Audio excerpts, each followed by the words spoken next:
तो हेलो दोस्तों, welcome back to my YouTube channel. आज मैं आपको क्लास 10 का साइंस का इंपॉर्टेंट क्वेश्चन आंसर बताने वाला हूं।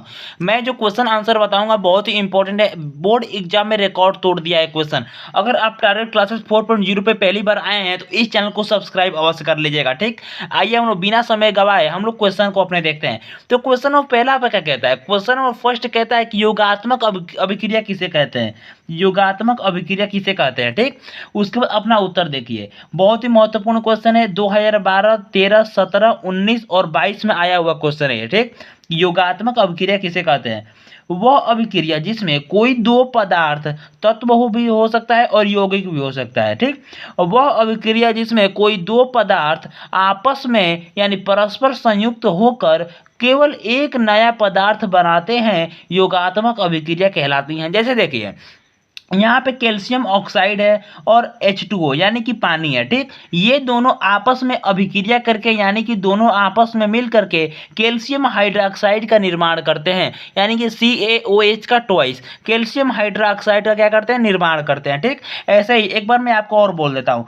दो पदार्थ जब आपस में मिलते हैं तो किसी एक एकल पदार्थ या नए पदार्थ का निर्माण होता है। वो जो पदार्थ होता है केवल एक ही पदार्थ का निर्माण होता है। ठीक, उसे हम लोग क्या कहते हैं? योगात्मक अभिक्रिया कहते हैं। उसके बाद देखिए question number second. Question number second पे क्या कहता है? विरंजक चूर्ण, बहुत ही महत्वपूर्ण क्वेश्चन है। विरंजक चूर्ण जिसे कहते हैं हम लोग ब्लीचिंग पाउडर भी कह सकते हैं और विरंजक चूर्ण भी कह सकते हैं। ठीक, का रासायनिक नाम, अणुसूत्र तथा बनाने की विधि लिखिए। बहुत ही महत्वपूर्ण क्वेश्चन। ठीक, सबसे पहले आप अपना उत्तर देखिए। ये जो क्वेश्चन है 6 नंबर में आपका आता है। ठीक, उत्तर में आप क्या कहता है? विरंजक चूर्ण का रासायनिक नाम जो होता है कैल्शियम क्लोराइड हाइपोक्लोराइड। ठीक है, इसे CaOCl2 अणु सूत्र द्वारा यानी कि इसका अणु सूत्र क्या हो जाएगा? CaOCl2 सूत्र द्वारा प्रदर्शित करते हैं। बहुत ही महत्वपूर्ण क्वेश्चन है। उसके बाद देखिए बनाने की विधि, यानी कि विरंजक चूर्ण बनाते कैसे हैं? देखिए आपके एग्जाम में ऐसे भी आ सकता है, विरंजक चूर्ण का रासायनिक नाम और अणु सूत्र बनाने की विधि, या ब्लीचिंग पाउडर का रासायनिक नाम अणु सूत्र बनाने की विधि। ठीक, इसकी बनाने की विधि देख लीजिए आप लोग। प्रयोगशाला में विरंजक चूर्ण शुष्क बुझे हुए चूने पर क्लोरीन गैस प्रवाहित करने पर प्राप्त होता है। यानी कि आप प्रयोगशाला में जब देखा गया तो उसमें विरंजक चूर्ण शुष्क बुझे हुए चूने पर क्लोरीन गैस प्रवाहित करने पर प्राप्त होता है। यानी कि कैल्शियम हाइड्रोक्साइड यानी कि CaOH का ट्वाइस प्लस Cl2 जब आपस में मिलता है तो किस चीज का निर्माण होता है? कैल्शियम ऑक्सीक्लोराइड प्लस H2O का निर्माण होता है। तो आई होप आप लोगों को समझ में आ गया होगा। आइए हम लोग क्वेश्चन नंबर 3 देखते हैं। तो देखिए क्वेश्चन नंबर 3 अब क्या कहता है? भर्जन क्रिया को समझाइए। भर्जन क्रिया बहुत ही महत्वपूर्ण क्वेश्चन है। सांद्रित अयस्क को परावर्तनीय भट्टी में उसके गलनांक के नीचे नियंत्रित वायु की उपस्थिति में इतना गर्म किया जाता है कि वह बिना पिघले ऑक्सीकृत हो जाए। यानी कि आपको भर्जन क्रिया में केवल आप लोग इतना लिख देंगे तो आप ये क्वेश्चन कितने नंबर का आता है? 4 नंबर का क्वेश्चन पूछा जाता है। ठीक, बहुत ही महत्वपूर्ण क्वेश्चन है। ठीक, उसके बाद देखिए क्वेश्चन नंबर 4। क्वेश्चन नंबर 4 अब क्या कहता है? सजातीय श्रेणी से आप क्या समझते हैं? सजातीय श्रेणी से आप क्या समझते हैं? अपना उत्तर देखिए आप लोग। आप लोग का उत्तर क्या कहता है? समान क्रियात्मक समूह वाले कार्बनिक यौगिकों को उनके परमाणु भार के बढ़ते या घटते हुए क्रम में रखा जाता है तो एक श्रेणी बनती है, जिसे सजातीय श्रेणी कहते हैं। दोस्तों आप लोग कॉपी और पेन लेकर के बैठिएगा और ये सब लिखिएगा मैं जितना बता रहा हूँ। बहुत ही महत्वपूर्ण क्वेश्चन है। ठीक, तो जिसे क्या कहते हैं? सजातीय श्रेणी कहते हैं। ठीक, उसके बाद देखिए क्वेश्चन नंबर 5। क्वेश्चन नंबर 5 अब क्या कहता है? बहुत ही महत्वपूर्ण क्वेश्चन है क्वेश्चन नंबर 5। ब्रिक के प्रमुख कार्य, जो ब्रिक है उसका प्रमुख कार्य कौन सा है? ठीक, तो इसका प्रमुख कार्य देखिए क्या है। ये क्वेश्चन 4 नंबर में भी आता है और 6 नंबर में भी आता है। ठीक, अगर 4 नंबर में आया तो आप लोग केवल 4 पॉइंट लिख दीजिएगा, 6 नंबर में आया तो आप लोग 6 पॉइंट लिखना पड़ेगा। ठीक, असल तो ये जो क्वेश्चन है केवल 4 नंबर में ही आज तक पूछा गया है। ठीक, 6 नंबर में नहीं पूछा गया। ठीक, उसके बाद देखिए क्वेश्चन पहला नंबर टॉपिक देखिए, इसका पहला क्या लिखा? उत्सर्जित पदार्थों को शरीर से बाहर निकालना, यानी कि जो ब्रिक का कार्य है या उस शरीर में जो उत्सर्जित पदार्थ है उसको शरीर से बाहर निकालता है। ठीक, उसके बाद सेकंड नंबर है रक्त की अम्लता क्षारीयता को नियंत्रित रखता है, यानी कि जो रक्त की अम्लीयता है और क्षारीयता है उसको क्या रखता है? नियंत्रित रखता है।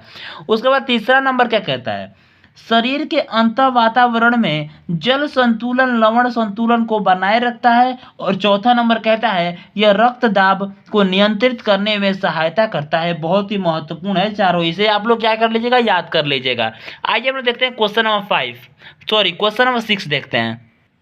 तो दोस्तों देखिए क्वेश्चन नंबर 6 आपका क्या कहता है, पुमंग तथा जयांग में अंतर लिखिए। बहुत ही महत्वपूर्ण क्वेश्चन है, पुमंग तथा जयांग में अंतर लिखिए। तो आप लोग अंतर कैसे लिखेंगे, सबसे पहले देखिए पुमंग में सबसे पहले आप लोग अंतर लिखिए, पुमंग और जयांग, ऐसे आप लोग करके लिखेंगे। सबसे पहले पुमंग रहेगा, उसके बाद आपका जयांग रहेगा, ठीक।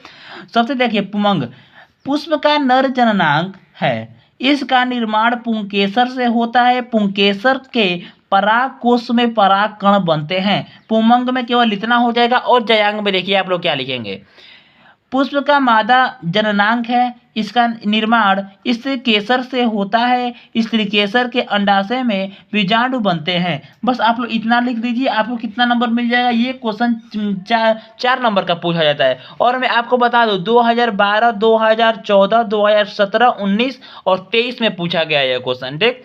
उसके बाद देखिए क्वेश्चन नंबर 7 आपका क्या कहता है, बहुत ही महत्वपूर्ण क्वेश्चन है, very very important question number 7। क्रांति कोण से आप क्या समझते हैं, ठीक। देखिए मैं यहाँ पे इतना डार्क किया हूँ क्योंकि बहुत ही महत्वपूर्ण है क्रांति कोण, ठीक। क्रांति कोण से आप क्या समझते हैं, तो सघन माध्यम में बना वह आपतन कोण जिसका विरल माध्यम में बना संगत अपवर्तन कोण 90 डिग्री होता है, क्रांति कोण कहलाता है। यानी कि इसका एक फॉर्मूला होता है। फॉर्मूला क्या होता है, n बराबर 1 में साइन सी, n बराबर 1 में साइन सी, ये क्या होता है, एक फॉर्मूला होता है। इस फॉर्मूले को आप लोग मत भूलिएगा, क्योंकि इस फॉर्मूले पे आपको न्यूमेरिकल भी देखने को मिलेगा, ठीक। उसके बाद देखिए क्वेश्चन नंबर 8 का कहता है, किसी द्रव का वायु के सापेक्ष क्रांति कोण 45 डिग्री है, द्रव का अपवर्तनांक ज्ञात कीजिए। ये क्वेश्चन बहुत ही महत्वपूर्ण है। इस क्वेश्चन को इस फॉर्मूले के हिसाब से मैं आपको सॉल्व करके दिखाऊंगा। तो आइए हम लोग दूसरे पृष्ठ पे इसे सॉल्व करते हैं। देखिए आपका क्वेश्चन क्या दिया था, किसी द्रव का वायु के सापेक्ष जो कोण बनता है कितने डिग्री का बनता है, 45 डिग्री का बनता है, ठीक। आप लोग कैसे रखेंगे, सबसे पहले होता है n बराबर 1 में साइन सी, ठीक। ये आपका क्या होता है, फॉर्मूला होता है। उसके बाद फॉर्मूले पे रखिए आप लोग n बराबर 1 में साइन सी के सी की जगह क्या रखेंगे, साइन 45 डिग्री, ठीक। Equal to n equal to 1 आप लोग जानते हैं साइन 45 डिग्री का मान कितना होता है, 1 में √2। सबसे पहले देखिए ये ऊपर चला जाएगा, ठीक। तो आपका क्या हो जाएगा, n बराबर √2। अब देखिए आपका ये भी आंसर हो सकता है, या n बराबर आप लोग √2 का मान रख दीजिए 1.414, ठीक। 1.414 आपका आंसर हो सकता है, और ये भी आंसर हो सकता है, कोई प्रॉब्लम नहीं है, ठीक। आइए हम लोग क्वेश्चन नंबर 9 देखते हैं। तो दोस्तों क्वेश्चन नंबर 9 अब क्या कहता है, बहुत ही महत्वपूर्ण क्वेश्चन है क्वेश्चन नंबर 9। मनुष्य की आंख के लिए निकट बिंदु से आप क्या तात्पर्य या क्या समझते हैं, बात एक ही है, ठीक। देखिए मनुष्य की आंख के लिए निकट बिंदु से क्या तात्पर्य है, बहुत ही महत्वपूर्ण क्वेश्चन है। आंख से निकटतम दूरी पर स्थित वह बिंदु, ध्यान से सुनिएगा आप लोग, आंख से निकटतम दूरी पर स्थित वह बिंदु जिस पर रखी वस्तु को आंख से स्पष्ट रूप से देख सकती है, आंख का निकट बिंदु कहलाता है। और देखिए ये आपके एमसीक्यू में भी पूछा जा सकता है कि स्वच्छ आंख के लिए न्यूनतम दूरी कितनी होती है। स्वच्छ आंख के लिए यह दूरी 25 सेंटीमीटर होती है। आपके एमसीक्यू में कैसे पूछा जाएगा, ऐसे पूछा जाएगा कि स्वच्छ आंख के निकट बिंदु की कितनी दूरी होती है, तो 25 सेंटीमीटर होती है, ठीक। आप लोग इसे याद रखिएगा। उसके बाद देखिए क्वेश्चन नंबर 10 बहुत ही महत्वपूर्ण क्वेश्चन है, वेरी वेरी इंपॉर्टेंट क्वेश्चन। इस क्वेश्चन को आप लोग 3 दे दीजिए, ठीक। 3 इस क्वेश्चन को दे दीजिए, ठीक। देखिए क्वेश्चन नंबर 10, ओम के नियम लिखिए। बहुत ही महत्वपूर्ण क्वेश्चन है ये, क्वेश्चन 4-6 नंबर में आता है। सबसे महत्वपूर्ण बात ये है, हमेशा पूछा जाता है ओम का नियम, ठीक। तो ये क्वेश्चन देखिए आप लोग, यदि किसी चालक की भौतिक अवस्थाओं अपरिवर्तित रहे तो उसके सिरों का विभवांतर चालक में बहने वाली धारा की प्रबलता के लिए समानुपाती होता है। बहुत ही महत्वपूर्ण क्वेश्चन है, बहुत ही वेरी वेरी इंपॉर्टेंट क्वेश्चन। और मैं आपको बता दूं, इस पे न्यूमेरिकल भी आता है कि कैसा न्यूमेरिकल, V बराबर आई आर। ओम का नियम का फॉर्मूला क्या होता है, V बराबर आई आर। बहुत ही महत्वपूर्ण है, बहुत ही इंपॉर्टेंट है, इसलिए मैं यहाँ पे इंपॉर्टेंट लिख दिया हूँ। ठीक, आप लोग कंफ्यूज मत होइएगा यहाँ पे मैं इंपॉर्टेंट क्यों लिखा हूँ। बहुत ही महत्वपूर्ण क्वेश्चन है, क्वेश्चन नंबर 10। इस क्वेश्चन को भूल कर भी आप मत छोड़िएगा।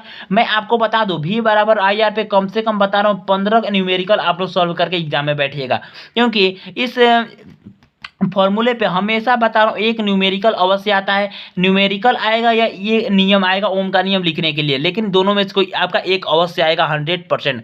दोस्तों, अगर आपको वीडियो पसंद आई हो तो वीडियो को लाइक कर दीजिएगा, दोस्तों में शेयर कर दीजिएगा, और इस वीडियो को लाइक और सब्सक्राइब दोनों करिएगा, अवश्य करिएगा, अगर मेरे पढ़ाने का तरीका आपको पसंद आया हो तो। थैंक यू दोस्तों।